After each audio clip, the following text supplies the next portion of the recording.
So welcome back to another video. आज के video से हम स्टार्ट कर रहे हैं सिग्नल्स एंड सिस्टम का crash course. EC, double E and IN student के लिए बहुत इंपॉर्टेंट होने वाला है। जैसे क्रैश कोर्स की तरह हम लोग इसे स्टार्ट कर रहे हैं, तो आगे जो अपकमिंग आने वाले एग्जाम के लिए स्पेशली एई और जेई लेवल के जो एग्जाम्स होंगे वहाँ पे आपको ये बहुत बेनिफिशियल होगा। इलेक्ट्रिकल के लिए इतने ज़्यादा क्वेश्चन है वो पूछे नहीं जाते, बहुत ही कम क्वेश्चन पूछे जाते हैं, लेकिन ईसी यानी कि इलेक्ट्रॉनिक्स एंड इंस्ट्रूमेंटेशन के लिए बहुत हेल्पफुल होने वाला है। हम लोग एकदम स्टार्टिंग से स्टार्ट करेंगे, बेसिक से एक ओवरऑल आइडिया लेंगे क्या क्या होता है, क्या क्या टाइप के क्वेश्चन है वो पूछे जाते हैं। प्रीवियस ईयर क्वेश्चन के हेल्प से हम लोग उसका आइडिया है वो लेंगे। ठीक है, तो चलिए फिर स्टार्ट करते हैं आज का वीडियो। तो सबसे पहले हम लोग देखते हैं कौन से टाइप के बेसिक सिग्नल होते हैं, उससे क्या क्वेश्चन है वो जनरेट हो सकते हैं। तो एक एक करके हम लोग जो बेसिक सिग्नल्स है वो सबसे पहले देख लेते हैं। यहाँ पे हम लोग देख सकते हैं रेक्टेंगुलर सिग्नल है और जिसे हम लोग रेक्ट सिग्नल भी कहते हैं। इसका जनरलाइज एक फॉर्मूला ऐसे लिख सकते हैं हम लोग, ए rectangular T divided by tau. यहाँ पे जो ए है एंड जो टाउ है ये कांस्टेंट टर्म्स है। इसको हम लोग ऐसे भी लिख सकते हैं कि इसका मैग्नीट्यूड है वो ए होता है फ्रॉम माइनस टाउ बाई 2 से लेके प्लस टाउ बाई 2 के बीच में। ओके, इसका जो जनरलाइज डायग्राम है हम लोग यहाँ पे देख सकते हैं। यहाँ पे मैंने ड्रॉ किया है। मैग्नीट्यूड इसका ए है और माइनस टाउ बाई 2 से लेके प्लस टाउ बाई 2। ओके, तो हम लोग एक एग्जांपल लेंगे कि अगर हम लोग सपोज दिया 20 rectangular T divided bye 20, suppose हम लोगों को ऐसा एक सिग्नल दिया और हम लोग को कहेंगे कि गिवन ऑप्शंस में से जो करेक्ट आंसर है वो फाइंड आउट करो। ओके, तो इसका करेक्ट आंसर क्या होगा, जो मैग्नीट्यूड यानी कि जो आउटसाइड में दिया है टर्म ये हम लोग डायरेक्ट मैग्नीट्यूड इसका हो जाएगा। और यहाँ पे टाउ है गिवन, यहाँ पे क्या होता है टाउ होता है, करेक्ट। और इसका जो लेंथ होता है वो माइनस टाउ बाई 2 से लेके प्लस टाउ बाई 2 तक। मतलब अगर यहाँ पे इसका जो विड्थ रहेगा वो अभी -20 डिवाइडेड बाई 2, यानी कि यहाँ से इसका जो विड्थ रहेगा वो -10 से लेके +10। ओके, तो आपको शायद इससे डायरेक्टली क्वेश्चन है वो पूछा जा सकता है। और ये है इसका जनरलाइज फॉर्मूला। ये सिर्फ गिवन रेंज में ही इसका जो मैग्नीट्यूड है वो प्रेजेंट रहता है और आउटसाइड द रेंज इसका वैल्यू है वो 0 होता है। रेक्टेंगुलर की तरह दिखता है, इसलिए हम लोग इसे कहते हैं रेक्टेंगुलर फंक्शन या फिर रेक्टेंगुलर सिग्नल। नेक्स्ट है ट्रायंगुलर सिग्नल। एक ट्रायंगल की तरह दिखता है ऑब्वियसली। इसका जनरलाइज जो मेथड है लिखने का वो कुछ इस तरह से होगा, A triangular T divided by tau. यहाँ पे आपको ध्यान देना है कि हम लोग जो टाउ है वो as it is as a width की तरह यहाँ पे यूज़ करते हैं। टाउ है तो टाउ माइनस टाउ से लेके प्लस टाउ पर। रेक्टेंगुलर में क्या होता था, माइनस टाउ बाई 2 से लेके प्लस टाउ बाई 2 तक। तो ये दोनों में डिफरेंस है। यहाँ पे हम लोग बेसिकली सबसे पहले स्लोप्स है वो फाइंड आउट करते हैं, उसको स्लोप के टर्म्स में लिखने की कोशिश करते हैं। हम लोग यहाँ पे देख सकते हैं कि -1 से लेके 0 के बीच में, यानी कि -1 से 0 के बीच में हम लोग देख सकते हैं कि प्लस टी का यहाँ पे स्लोप है। ओके, प्लस टी का यहाँ पे स्लोप है और आगे +1 भी दिया है कि बिकॉज ये स्लोप है वो शिफ्टेड है। अगर वो ओरिजिन से स्टार्ट होता ऐसे कुछ तो हम लोग डायरेक्टली टी लिख सकते थे, लेकिन ये शिफ्टेड है 0 से -1 के बीच में, मतलब ये थोड़ा शिफ्ट हो गया। या हम लोग आगे देखेंगे स्केलिंग और शिफ्टिंग क्या है, लेकिन अभी के लिए ये स्लोप्स के टर्म लोग जो ट्रायंगल है वो हम लोग यहाँ पे लिखते हैं ट्रायंगुलर फंक्शन। और गिवन रेंज में जो है वो यहाँ पे स्लोप हम लोग को दिखाई देगा। स्लोप नॉर्मली फाइंड आउट करते हैं dy डिवाइडेड बाई dt, या फिर जो y एक्सिस में चेंज होता है with respect to the x axis में चेंज, उसके अकॉर्डिंग हम लोग जो स्लोप है वो फाइंड आउट करते हैं। ओके, तो ऐसे भी डायरेक्टली क्वेश्चन पूछा जा सकता है। इसका एग्जाम्पल हम लोग सेम लेंगे। अगर इसमें यहाँ पे दिया होगा कि 20 ट्रायंगल t डिवाइडेड बाई 20, तो अभी क्या हो जाएगा, यहाँ पे a का वैल्यू है वो 20 एज इट इज़ हो जाएगा जैसे पहले था, लेकिन यहाँ पे -20 से लेके +20 के बीच में ये जो ट्रायंगुलर फंक्शन है वो यहाँ पे प्रेजेंट रहेगा। ओके, नेक्स्ट सिग्नल की तरफ चलते हैं। यूनिट स्टेप सिग्नल, नाम में दिया है यूनिट। बेसिकली यूनिट मतलब सिंगल, मतलब यहाँ पे इसका जो मैग्नीट्यूड रहेगा वो 1 रहेगा। सिर्फ स्टेप सिग्नल कंसिडर करेंगे, मतलब कुछ इस तरह से स्टेप की तरह दिखाई देगा। शायद उसका जो मैग्नीट्यूड है वो चेंज हो सकता है, 1 की जगह पे कुछ और भी हो सकता है। यूनिट दिया मतलब उसका जो मैग्नीट्यूड है वो 1 रहेगा। जैसे यहाँ पे लिखा है 1 for T is greater than 0। हम लोग देख सकते हैं टी इज़ ग्रेटर देन 0 के लिए, यानी कि राइट साइड पे इसका वैल्यू है जो 1 है, एंड लेफ्ट साइड के लिए 0 से कम वैल्यू के लिए, टाइम के 0 से कम वैल्यू के लिए यहाँ पे इसका वैल्यू है वो 0। ओके, गिब्स फिनोमेना मतलब एग्जैक्टली अभी exactly T is equal to 0 पे हम लोग को क्या पूछा था, एग्जैक्टली 0 पे अगर हम लोगों ने देखा तो इसका वैल्यू 0 भी है, क्योंकि इसके पहले 0 था और एग्जैक्टली इसके बाद इसका वैल्यू है वो 1 होने वाला है। तो हम लोग इसका बेसिकली एवरेज लिखते हैं। ये गिब्स फिनोमेना है। इन डिटेल में हम लोग नहीं जाते, यहाँ पे सिर्फ लिखा हुआ है। ओके, तो अगर डायरेक्टली पूछा तो आंसर लिख सकते हो कि एग्जैक्टली 0 पे इसका अगर वैल्यू पूछा तो एवरेज लेते हैं। उसके बाद एक्सपोनेंशियल फंक्शन बहुत इंपॉर्टेंट है, e to the power -at। Okay, यहाँ पे e to the power -at यानी कि एक्सपोनेंशियल डीकेइंग सिग्नल है। हम लोग यहाँ पे देख सकते हैं e to the power -at, लेकिन यहाँ पे a का वैल्यू है वो प्लस होना चाहिए, ग्रेटर देन 0, क्योंकि a का वैल्यू अगर लेस देन 0 हुआ तो ये total e to the power minus A, मतलब ये टोटल प्लस हो जाएगा 80। ओके, तो ये एक्सपोनेंशियल डिक्रीजिंग की जगह एक्सपोनेंशियल इंक्रीजिंग हो जाएगा। ओके, तो इसका ए का वैल्यू है वो 0 से ज़्यादा होना चाहिए दिस पर्टिकुलर टर्म के लिए। ओके, एग्जाम्पल्स है e to the power minus 2t 3t 5t या फिर कुछ भी हो। ओके, ए का वैल्यू सिर्फ ग्रेटर देन 0 होना चाहिए। तो हम लोग देख सकते हैं कि जैसे हम लोग लेफ्ट साइड की तरफ जाएंगे, यानी कि t is equal to minus infinity की तरफ जाएंगे लेफ्ट एक्सिस की तरफ, तो जो टाइम का जो एक्सपोनेंशियल डिक्रीजिंग का वैल्यू है वो धीरे धीरे है वो बढ़ते जाता है, यानी कि ये पीछे लेफ्ट साइड की तरफ अगर हम लोग जाएंगे तो इसका वैल्यू इन्फिनिटी की तरफ जाएगा। करेक्ट, तो at t is equal to infinity, अगर जहाँ पे टाइम का वैल्यू इन्फिनिटी होगा, वैसे इसका जो मैग्नीट्यूड का वैल्यू है वो भी यहाँ पे इन्फिनिटी हम लोगों को मिल जाएगा। सो बेसिकली हम लोग इसको अनस्टेबल सिस्टम कहेंगे, क्योंकि इसका वैल्यू है वो मैग्नीट्यूड हमें जो मिलेगा वो इन्फिनिटी मिलेगा। अगर हम लोग इसका area under the curve find out करेंगे तो बेसिकली ये डाइवर्जेंट एरिया है। डाइवर्जेंट एरिया मतलब बेसिकली ये इन्फिनिटी तक चला जाएगा अगर हम इसका एरिया फाइंड आउट करेंगे तो ये अनस्टेबल सिस्टम की तरह हम लोग इसको ट्रीट करेंगे। इसके साथ साथ means E to the power minus 80 के साथ साथ अगर हम लोगों ने u ऑफ t यानी कि स्टेप सिग्नल है वो मल्टीप्लाई कर दिया, ये दोनों सिग्नल का हम लोगों ने अगर मल्टीप्लिकेशन कर दिया तो हमें ऐसा कुछ सिग्नल मिलेगा। करेक्ट, ये देखो ये राइट साइड वाला स्टेप सिग्नल है और इसका भी सिर्फ राइट वाला पोर्शन ही हम लोग मल्टीप्लाई करेंगे, क्योंकि क्या स्टेप सिग्नल के लेफ्ट वाला पोर्शन तो 0 है, तो ये वाला पोर्शन कितना भी हो, इनफाइनाइट हो या फिर इनफाइनाइट से थोड़ा कम ही हम लोग अज्यूम करेंगे, कितना भी हो ज़्यादा, ये मल्टीप्लाई बाय 0 करने की वजह से ये पूरा टर्म है वो लेफ्ट साइड में 0 हो जाएगा यहाँ पे। करेक्ट, तो e to the power minus 80 multiply by u t, यानी कि स्टेप सिग्नल से अगर मल्टीप्लाई किया तो यहाँ पे हम लोगों को कुछ स्टेबल सिग्नल है वो दिखाई देगा, क्योंकि इसका स्टार्टिंग का वैल्यू ही 1 से स्टार्ट होगा। तो एरिया अंडर द कर्व हम लोग यहाँ पे अगर फाइंड आउट करेंगे तो हमें स्टेबल या फिर कन्वर्जेंट एरिया हम लोगों को मिलेगा। कन्वर्जेंट डाइवर्जेंस से हम लोगों को ROC फाइंड आउट करने के लिए हेल्प होता है। हम लोग आगे देखेंगे जैसे जैसे हम लोग लाप्लास ट्रांसफॉर्म जेड ट्रांसफॉर्म की तरफ जाएंगे तब कि रीजन ऑफ कन्वर्जेंस बेसिकली क्या होता है, हम लोग आगे डिस्कस करेंगे। तो e to the power minus 80 and u of t, मतलब यहाँ पे हमने अपोजिट साइन क्यों लिखा है, क्योंकि यहाँ पे निगेटिव है और यू ऑफ टी में यहाँ पे प्लस है। इसके एग्जैक्ट अपोजिट एक दूसरा भी बन सकता है कि अगर एक्सपोनेंशियल इंक्रीजिंग फैक्टर है हमारा, एक्सपोनेंशियल इंक्रीजिंग सिग्नल है और उसके साथ साथ हम लोगों ने स्टेप सिग्नल है वो कंसिडर किया, लेकिन यहाँ पे जो स्टेप सिग्नल है वो अभी लेफ्ट साइड की तरफ है, यानी कि कुछ जो स्टेप सिग्नल हमें मिलेगा u ऑफ माइनस टी का हम लोगों को मिलेगा, तो u ऑफ माइनस टी यानी कि बेसिकली ये माइनस टी एक्सिस की तरफ हम लोगों को जो स्टेप सिग्नल है वो दिखाई देगा। तो अगर हम लोगों ने ये दोनों को मल्टीप्लाई किया, वो जो निगेटिव स्टेप सिग्नल है, निगेटिव स्टेप नहीं लेफ्ट साइडेड स्टेप सिग्नल है, और ये ई टू द पावर 80 मल्टीप्लाई किया तो हम लोगों को अगेन ये लेफ्ट साइड की तरफ एक सिग्नल मिलेगा, लेकिन ये अगेन वापस से कन्वर्जेंट या फिर स्टेबल सिग्नल मिलेगा। तो यहाँ पे भी देख सकते हैं मैंने अपोजिट साइन लिखा है, मतलब u ऑफ टी के अंदर यहाँ पे निगेटिव लिया तो एक्सपोनेंशियल वाला ऊपर का जो टर्म है वो पॉजिटिव होना चाहिए और a हम लोग हमेशा ग्रेटर देन 0 है वो कंसिडर करेंगे। आगे है पीरियोडिक सिग्नल, हम सभी लोगों को पता है साइनसोइडल टर्म्स है फिर कोई साइनसोइडल टर्म्स है, ये सारे पीरियोडिक सिग्नल है, यानी कि पर्टिकुलर पीरियड के बाद ये खुद को रिपीट करते हैं। ओके, तो पीरियड से भी क्वेश्चन है वो पूछे जाते हैं, हम लोग डिस्कस करेंगे थोड़ी देर में। आगे बढ़ते हैं, रैंप फंक्शन अगेन एक इंपॉर्टेंट फंक्शन है। रैंप फंक्शन मतलब बेसिकली एक स्लोप होता है जो कंटिन्यूसली इंक्रीज होते जाता है। करेक्ट, हम लोगों ने अभी ट्रायंगल में देखा था, तो उसका ये पार्ट है, स्टार्ट होता है ये 0 से। तो सिर्फ अगर हम लोग t कंसिडर करेंगे, यानी कि t का वैल्यू अगर मैंने 0 सब्स्टिट्यूट किया तो इसका जो मैग्नीट्यूड है वो भी 0 होगा। जैसे जैसे टाइम एक्सिस पे इसका वैल्यू चेंज होते जाएगा वैसे वैसे x एक्सिस पे इसका वैल्यू अगर चेंज हुआ तो y एक्सिस पे इसका जो वैल्यू है वो इंक्रीज होते जाता है।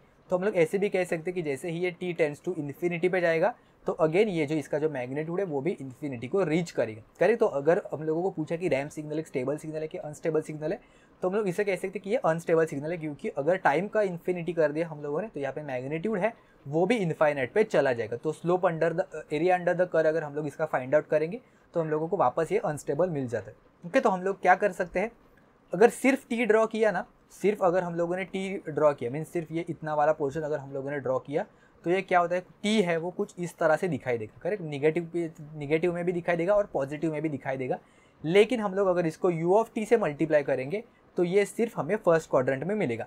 अगर सिर्फ t कंसिडर किया मीन्स ये u ऑफ टी छोड़ दिया, सिर्फ t कंसिडर किया तो हमें ये फर्स्ट और थर्ड क्वाड्रेंट में यहाँ पे ऐसे दिखाई देगा। करेक्ट, लेकिन इसको सिर्फ u ऑफ टी से मल्टीप्लाई किया तो हमें ये सिर्फ फर्स्ट क्वाड्रेंट में है वो दिखाई देगा। और यूजुअली हम लोग यही डील करते हैं, 0 के बाद 4 क्वाड्रेंट हम लोग नहीं जाते इतना, सिर्फ फर्स्ट क्वाड्रेंट को ही हम लोग यूज़ करते हैं।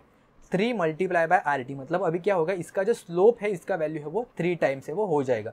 मतलब अगर टाइम अगर हम लोगों ने 1 सेकंड से बढ़ाया तो इसका मैग्नीट्यूड है वो 3 टाइम्स बढ़ेगा।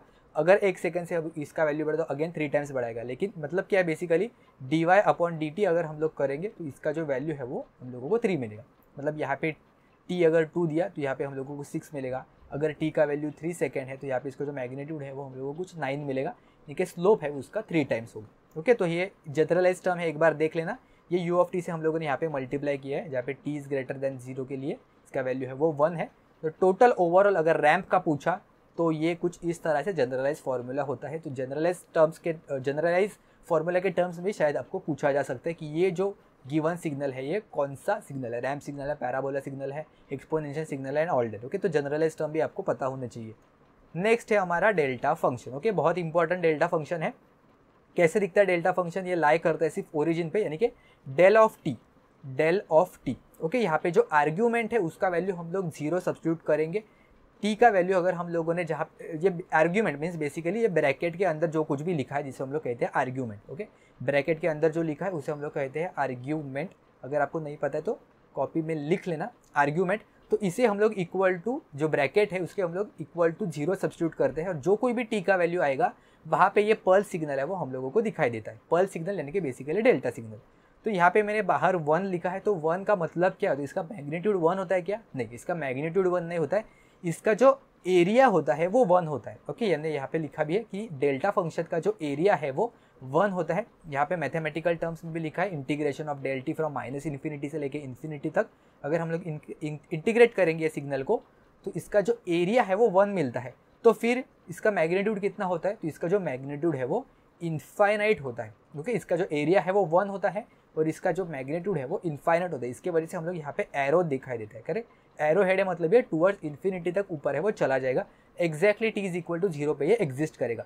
अगर कुछ ऐसा सिग्नल दिया हम लोगों को डेल्टा t-2 तो क्या हो जाएगा यहाँ पे? इसका मतलब जो आर्ग्यूमेंट है यानी कि t-2 है इक्वल टू 0 सब्स्टिट्यूट करेंगे तो ये हो जाएगा t इज इक्वल टू +2। मतलब अभी जो हमारा जो सिग्नल है वो कहाँ पे लाई करेगा? तो जो हमारा सिग्नल है वो अभी t इज इक्वल टू +2 पे लाई करेगा। एरिया मैग्नीट्यूड वो तो सेम ही रहेगा, लेकिन अभी सिर्फ ये +2 के जगह पे यहाँ पे वो लाई करेगा। ओके, ये होगा यहाँ पे डेल t-2 हम लोग ऐसे लिख सकते हैं और ये होगा यहाँ पे टाइम एक्सिस। ठीक है, तो आर्ग्यूमेंट को हम लोग हमेशा है वो 0 सब्स्टिट्यूट करते हैं। तो शिफ्टिंग और स्केलिंग अभी हम लोग पढ़ते हैं, यही एक शिफ्टिंग का एक पार्ट है। शिफ्टिंग एंड स्केलिंग मतलब कौन से टाइम ड्यूरेशन से हम लोग एक पर्टिकुलर सिग्नल को शिफ्ट कर रहे हैं। बेसिकली ये एक सिग्नल है वो ओरिजिनल सिग्नल डेल टी एक जनरलाइज टर्म है। डेल टी स्टैंडर्ड फंक्शन है, तो स्टैंडर्ड फंक्शन को हम लोगों ने सिर्फ शिफ्ट कर दिया एक सम अमाउंट से। ओके, तो -2 से शिफ्ट कर दिया तो हम लोग क्या करेंगे? अगर -2 से शिफ्ट कर दिया तो ये ओरिजिनल सिग्नल में टाइम एक्सिस पे +2 हम लोग करेंगे। ओके, अगर -2 में यहाँ पे लिखूंगा तो +2 पे शिफ्टिंग होगा।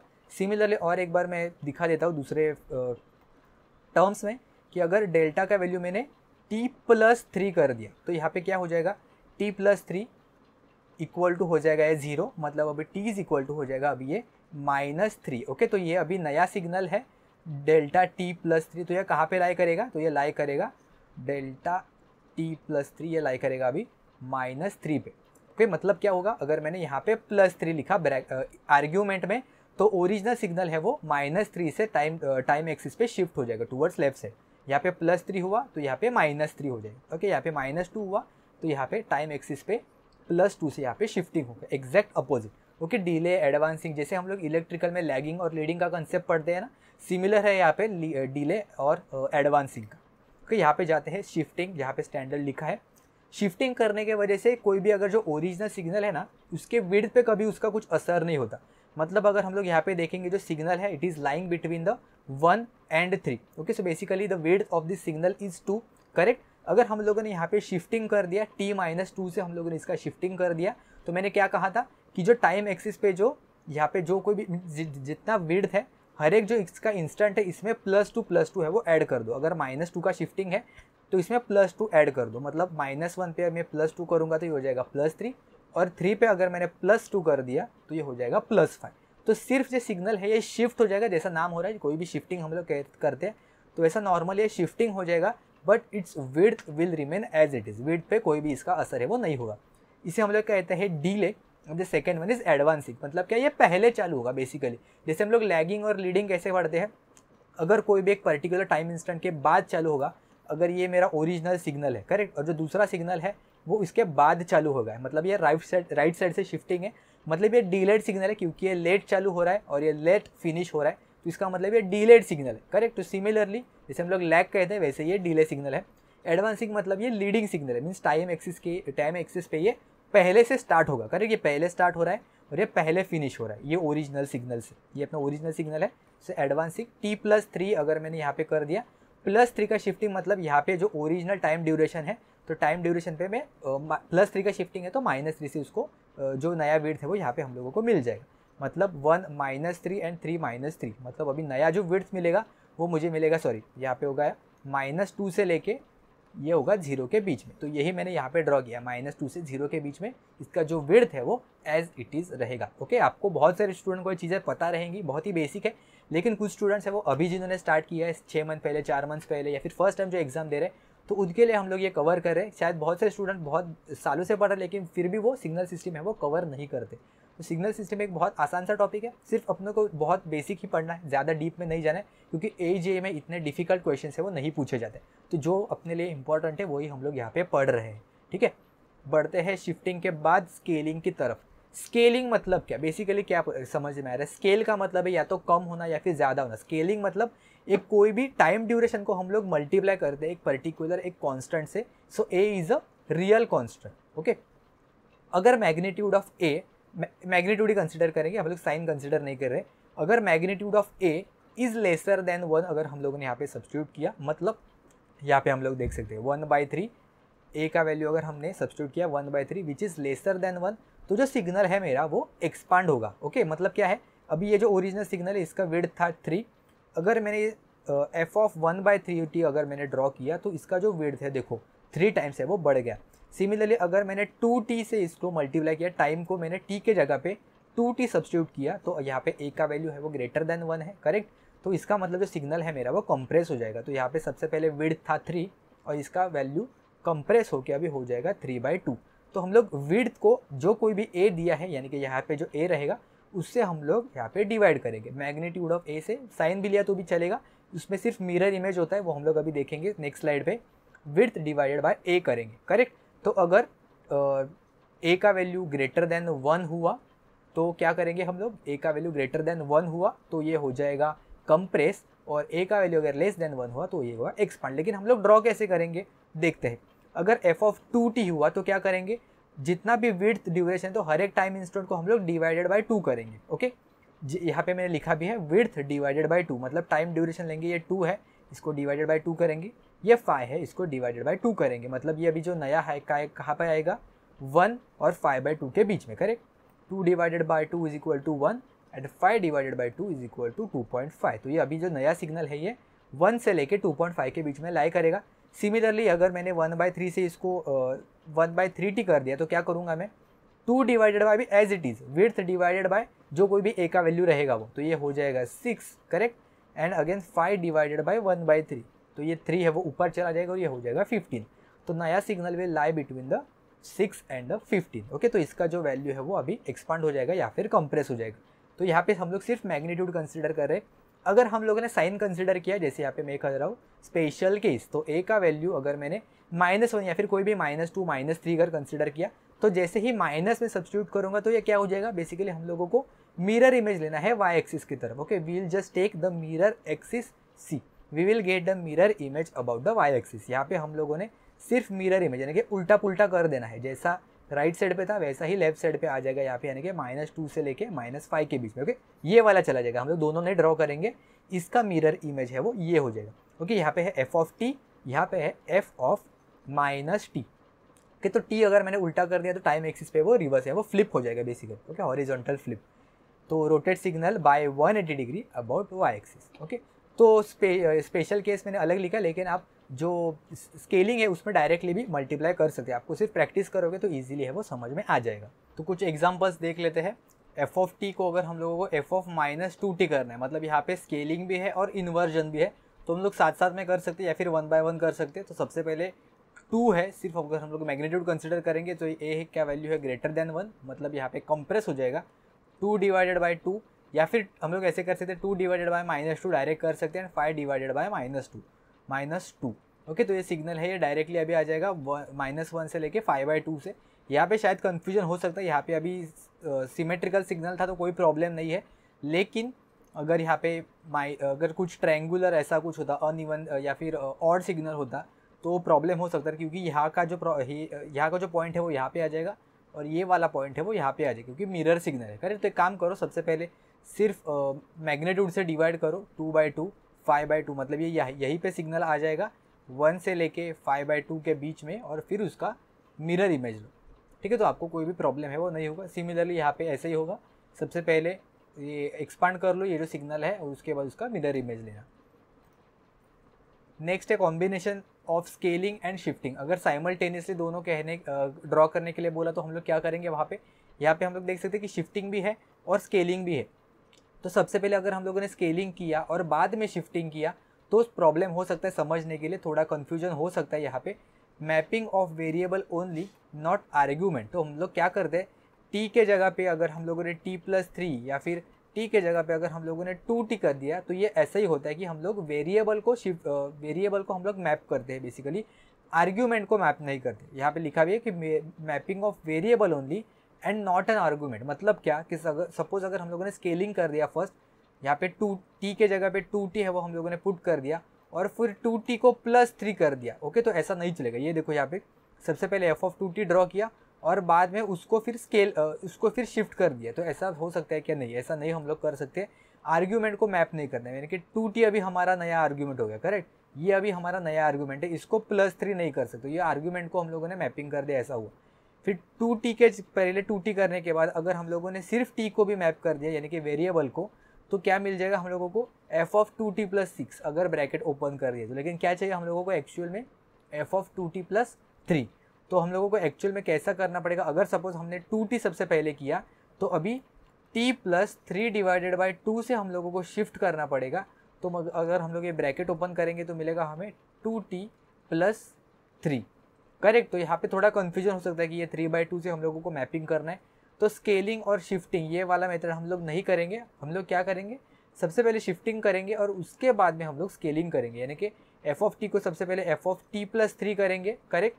तो यहाँ पे हो जाएगा t के जगह पे t + 3, और अभी यही t को हम लोगों ने सिर्फ 2t से रिप्लेस करेंगे, तो ये हो जाएगा 2t + 3, यानी कि दोनों हम लोगों ने सेटिस्फाई कर दिए। सबसे पहले शिफ्टिंग किया और बाद में स्केलिंग किया, एंड अगेन हम लोगों ने यहाँ पे कोई भी आर्ग्यूमेंट को मैप नहीं किया, सिर्फ वेरिएबल को है वो मैप कर दिया कि do not map the argument, just map the variable. Okay, यहाँ पे भी कुछ एग्जांपल है, आप एक बार चाहिए तो पॉज करके वीडियो चेकआउट कर सकते हो। हम लोग बढ़ते हैं आगे।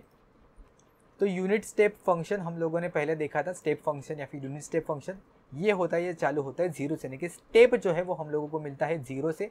अगर हमने उसको t-2 से, यानी कि -2 से अगर हम लोगों ने शिफ्ट कर दिया तो बेसिकली जो स्टेप है वो कुछ हमें इस तरह से दिखाई देगा। अगर t + 3 कर दिया तो जो स्टेप है वो पीछे की तरफ शिफ्ट होगा, यानी कि कुछ यहाँ पे, ठीक है। तो इसी का हम लोग यूज़ करके कोई भी अगर फाइनाइट ड्यूरेशन सिग्नल है उसको ड्रॉ कर सकते हैं। इससे रिलेटेड क्वेश्चन भी है वो पूछे जाते हैं। देखते हैं एक बार, अगर ये फाइनाइट ड्यूरेशन सिग्नल है तो in terms of unit step signal हम लोग उसको कैसे लिख सकते हैं। तो ये देखो, हम लोग ऐसे अज्यूम करेंगे कि यहाँ से एक सिग्नल है तो ये चालू होगा, उसके बाद कुछ हम लोगों ने एक सिग्नल है वो उसमें ऐड कर दिया, फिर नेगेटिव की जगह पे एक सिग्नल हम लोगों ने ऐड कर दिया, और बाद में और एक सिग्नल है वो हम लोगों ने ऐड कर दिया। तो बेसिकली यहाँ पे कहाँ पे चेंजेस आता है, स्टेप हम लोगों को मिलता है उतने ड्यूरेशन पे हम लोगों को जो स्टेप सिग्नल है वो मिलेंगे। यहाँ पे सबसे पहला स्टेप हम लोगों को यहाँ पे मिल रहा है, यानी कि -2 पे। यहाँ पे आगे चेंज नहीं हो रहा है, डायरेक्टली चेंज हो रहा है 1 पे, तो 1 पे हम लोगों को एक स्टेप मिल रहा है। अगेन यहाँ पे आगे आने के बाद 2 पे भी एक स्टेप मिल रहा है, यानी कि यहाँ से यहाँ पे एक चेंज हो रहा है, एंड अगेन 3 पे भी जो इसका स्टेप है वो चेंज हो रहा है। तो टोटल हम लोगों को 4 जगह पे मिलेंगे, -2, 1, 2 एंड 3, इसके बीच में कहीं पे भी नहीं मिलेगा। तो यहाँ पे स्टेप है वो 0 से 2 पे हो रहा है, तो इसलिए हम लोगों ने कोएफिशिएंट 2u t+2 लिया। या बाद में आगे स्टेप जो 2 से है वो 4 पे गया, इसलिए 2 की बढ़त हुई, मतलब यहाँ पे 2u यानी कि और 2 स्टेप हम लोग को यहाँ पे बढ़ दिया। 4 से ये डायरेक्टली जंप करके नीचे आया -2 पे।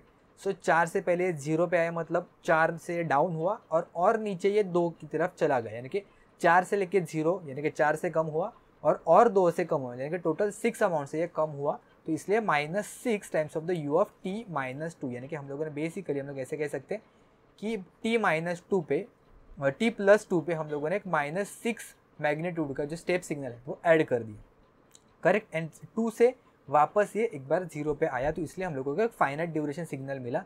तो एक आपको फाइनाइट ड्यूरेशन सिग्नल है कि पहले भी 0 था और बाद में 0 है, तो ये समझने के लिए या फिर ये जो करेक्ट ड्रॉ करने के लिए क्या कर सकते हैं आप, इसके जो कोएफिशिएंट है ना इसका एडिशन करके देखो, यानी कि 2 + 2 -6 + 2, तो इन सभी का एडिशन इक्वल टू 0 आ जाएगा। मतलब क्या कि ये जो अभी ड्यूरेशन है इसके बाद through out the infinite duration time के लिए ये ऑलमोस्ट 0 पे ही रहेगा, विल रिमेन 0 टिल इन्फिनिटी।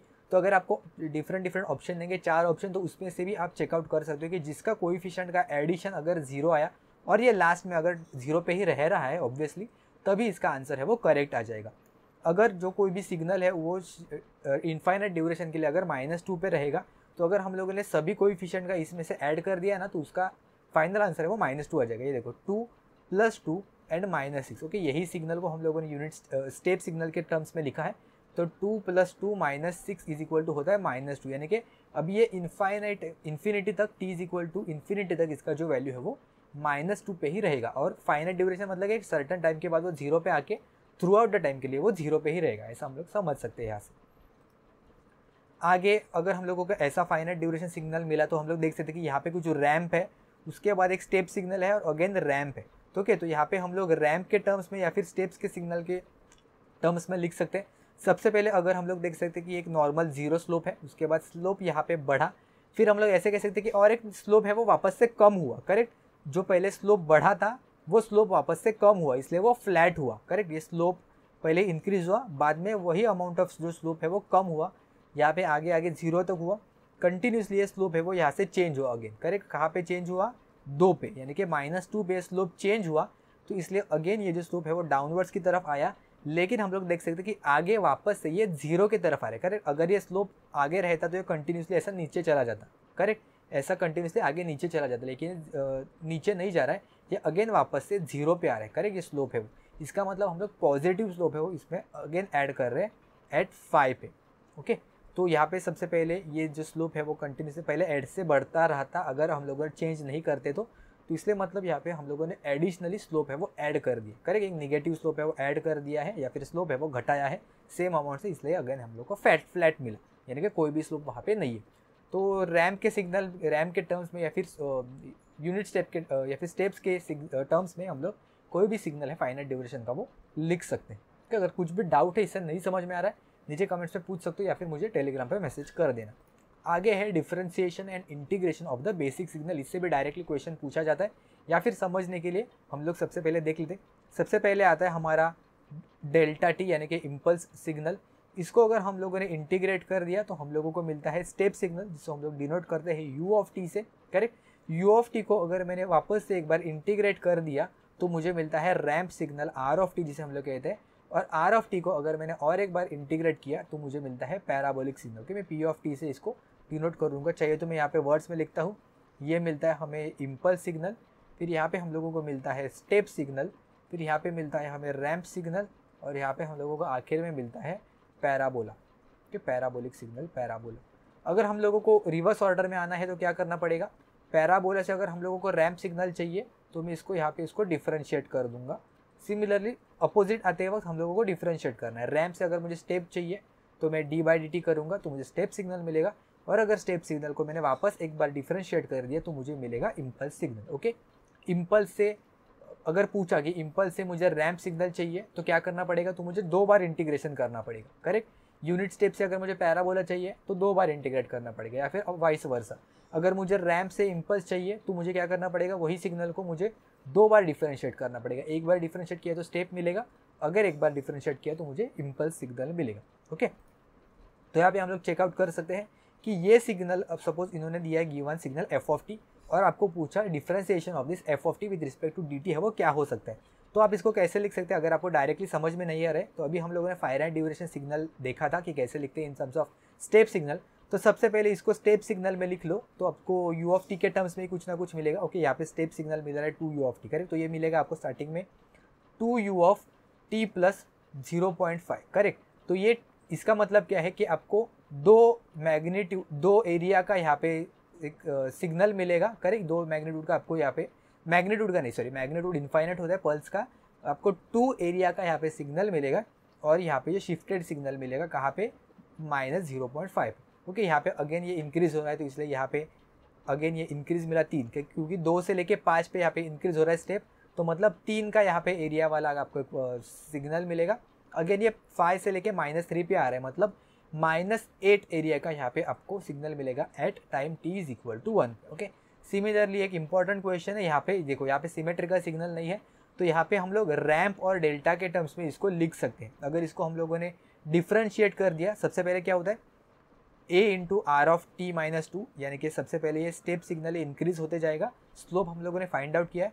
फिर सबसे पहले क्या हुआ, डायरेक्टली यहाँ पे नीचे आएगा, मतलब क्या होगा, सबसे पहले स्लोप इंक्रीज हुआ तो सबसे पहले हम लोग क्या करेंगे, स्लोप है उसको कम करेंगे, तो इसके वजह से ये माइनस स्लोप वाला आया, और माइनस स्लोप आने की वजह से एक्चुअल में सीधा जाना चाहिए, लेकिन ये सीधा नहीं जा रहा है, ये उसी इंस्टेंट पे नीचे चला आ रहा है और बाद में 0 हो रहा है, मतलब यहाँ पे स्टेप का एक हम लोगों ने कम कर दिया। करेक्ट, पहले अगर स्लोप होता सिर्फ तो ये ऊपर चला जाता, स्लोप होके अगर हम लोगों ने उसको स्लोप कम कर दिया तो ये फ्लैट होके यहाँ से आगे चला जाता, लेकिन ये फ्लैट होके नीचे आ रहा है, तो इसका मतलब यहाँ पे स्टेप वो हम लोग कम करेंगे।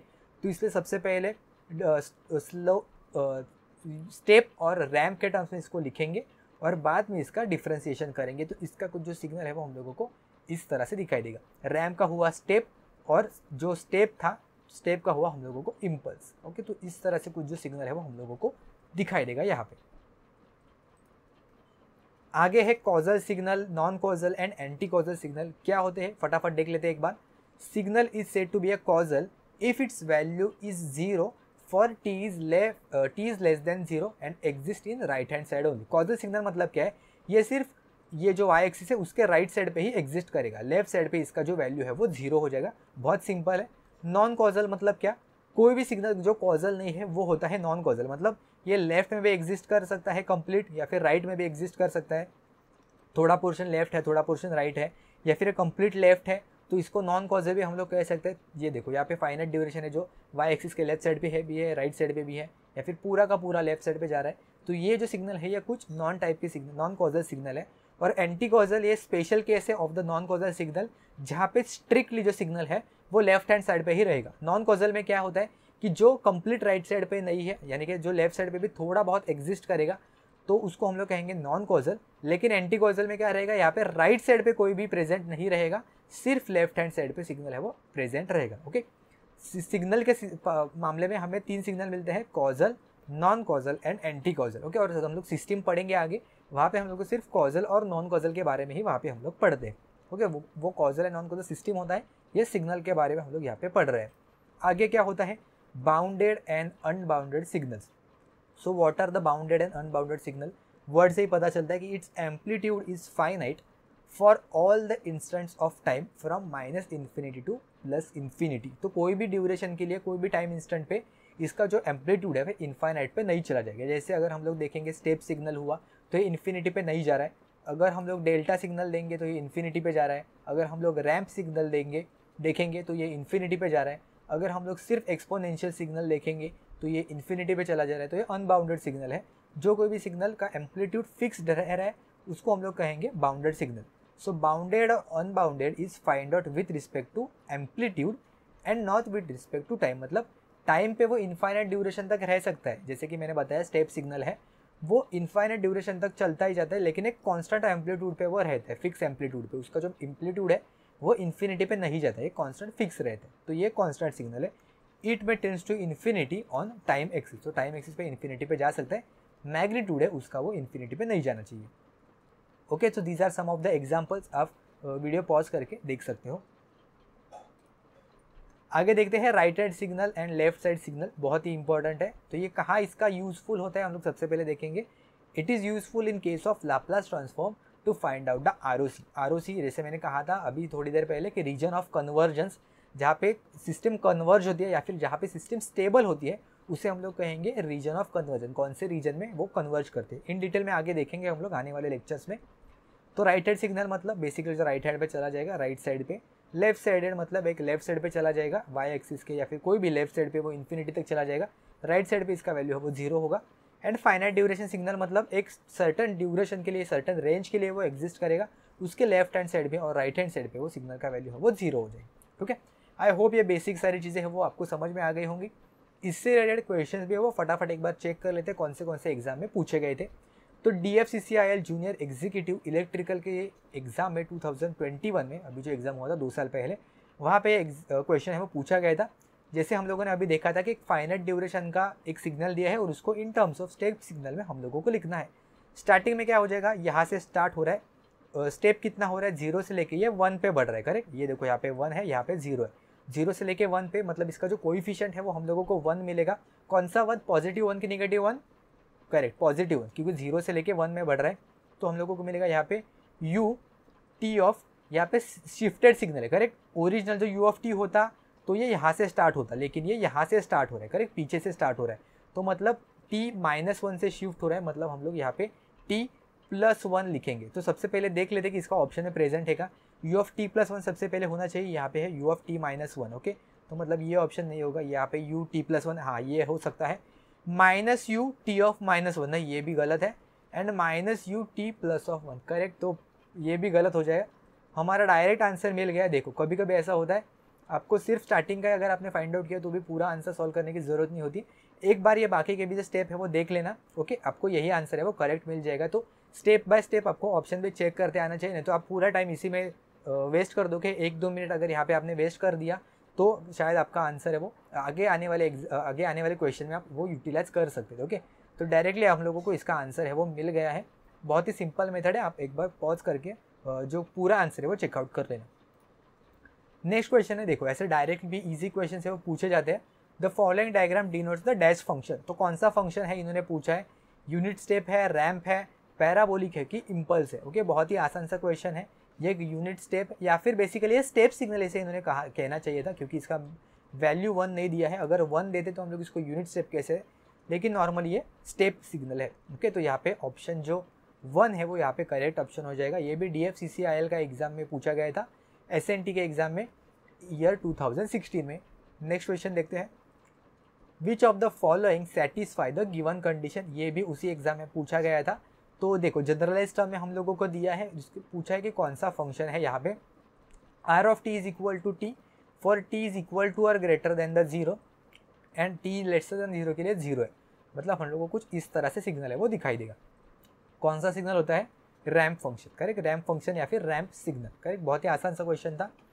और नेक्स्ट क्वेश्चन है, in the steps response of an initially relax circuit is known. If the step response of an initially relax circuit is known, okay, then the ramp response can be obtained by. तो मतलब basically हम लोगों को step response उसका पता है, तो ramp response हम लोगों को उसको फाइंड आउट करना है। तो स्टेप से रैम्प की तरफ जाने के लिए हम लोगों को क्या करना पड़ता है, डिफरेंशिएशन या फिर इंटीग्रेशन के टर्म ने हम लोगों को पूछा है। ओके, तो स्टेप को अगर हम लोगों को रैम्प में कन्वर्ट करना है तो क्या होता है, impulse, step, ramp and parabola. Correct, तो अगर हम लोग ऐसे जाएंगे तो हम लोगों को यहाँ पे इंटीग्रेशन है वो करना पड़ता है। तो हम लोगों को स्टेप से लेकर रैम्प में जाना है, तो मतलब हम लोगों को यहाँ पे इंटीग्रेट है वो करना पड़ेगा। सो इंटीग्रेट किसको करना पड़ेगा, स्टेप रिस्पॉन्स को। सो ऑप्शन ए वो यहाँ पे करेक्ट आंसर हो जाएगा, इंटीग्रेटिंग द स्टेप रिस्पॉन्स। तो उससे हम लोगों को रैम्प इम्पल्स है वो मिल जाएगा। डिफ्रेंशिएटिंग अगर स्टेप रिस्पॉन्स किया तो क्या होगा, अगर इसको स्टेप रिस्पॉन्स को उन्होंने डिफ्रेंशिएट किया तो हम लोगों को इम्पल्स रिस्पॉन्स है वो मिलेगा। Integrating the step response twice. Okay, 2 times अगर इम्पल्स किया, इंटीग्रेट किया तो अगर 1 टाइम इंटीग्रेट किया तो हम लोग को रैम्प मिलता है, 2 टाइम्स इंटीग्रेट किया तो हम लोगों को मिलता है parabola. Correct, and differentiating the step response twice. तो स्टेप रिस्पॉन्स को अगर हम लोगों ने 2 बार डिफरेंशिएट किया तो क्या हो जाएगा, 1 बार डिफरेंशिएट किया तो डेल्टा हो जाएगा, और 2 बार डिफरेंशिएट किया तो differentiation of this delta function हम लोगों को मिलेगा। Okay, d/dt of this delta function. Okay, ये भी एक डिफरेंट टॉपिक है, हम लोगों को अभी AE-JEE के लिए पढ़ने के लिए कोई ज़रूरत नहीं है, हम लोग यहाँ पे स्किप करेंगे। ये UP RVNL JEE के एग्जाम में पूछा गया था कंट्रोल एंड इंस्ट्रूमेंटेशन के लिए ईयर 2015। तो हम लोग EC, EE एंड IN तीनों ब्रांचेस के जो क्वेश्चन है वो डिस्कस कर रहे हैं। तो मुझे ये बेसिक जो टॉपिक है वो इससे इतने ही क्वेश्चन है वो मिले। अगर आगे मुझे क्वेश्चंस मिले तो मैं आने वाले लेक्चर में ऐड कर दूंगा वहाँ पे, तो आपको इजीली प्रैक्टिस है वो उसकी हो जाएगी। बहुत डरने की ज़रूरत नहीं, सिग्नल सिस्टम से बहुत ही बेसिक क्वेश्चन है वो पूछे जाते हैं। तो रिमेनिंग जो टॉपिक है हम लोग आने वाले लेक्चर्स में कवर करेंगे। आपको ये वीडियो कैसा लगा हमें नीचे कमेंट्स में ज़रूर से पूछना। अगर आपका रिस्पॉन्स जितना अच्छा आएगा उतने ही बहुत क्विकली आगे आने वाले जो पार्ट्स है मैं जल्दी से जल्दी अपलोड करने की कोशिश करूँगा। तो अपने ईसी, आयन और इलेक्ट्रिकल दोस्तों के साथ ये ज़रूर से शेयर कर देना। महाजनिकों के लिए भी सिग्नल्स एंड सिस्टम एक सब्जेक्ट है, स्पेशली इंस्ट्रूमेंटेशन और इलेक्ट्रिकल के ब्रांचेस वहाँ पे एलिजिबल है, तो उनको भी ज़रूर से शेयर कर देना, AE JEE दोनों स्टूडेंट के साथ। ओके, तो अगर ये वीडियो हेल्पफुल लगा हो तो अपने दोस्तों के साथ शेयर कर देना, जैसे मैंने अभी कहा, लाइक कर देना। और अगर कुछ नहीं समझ में आया है तो मुझे नीचे कमेंट्स में पूछ सकते हो। हमारा टेलीग्राम का ग्रुप भी है जिसकी लिंक आपको नीचे डिस्क्रिप्शन बॉक्स में मिल जाएगी, वहाँ पे जाके आप चेकआउट कर सकते हो। आपके कुछ भी डाउट्स है आप मुझे पोस्ट कर सकते हो, ग्रुप पे भी पोस्ट कर सकते हो। आपके कुछ भी क्वेरीज है, कुछ भी डाउट है, आप स्क्रीनशॉट निकाल के या फिर अपने बुकलेट का वो फोटो वहाँ पे आप पोस्ट कर सकते हो। डेली क्विजेस भी हम लोग वहाँ पे बहुत सारे स्टूडेंट हैं वो वहाँ पे पोस्ट करते हैं, तो आपका प्रैक्टिस भी वो वहाँ पे हो जाएगा। ठीक है, तो चलिए फिर मिलते हैं हम लोग नेक्स्ट वीडियो में, इसके पार्ट 2 में या फिर और आने वाले वीडियो के साथ।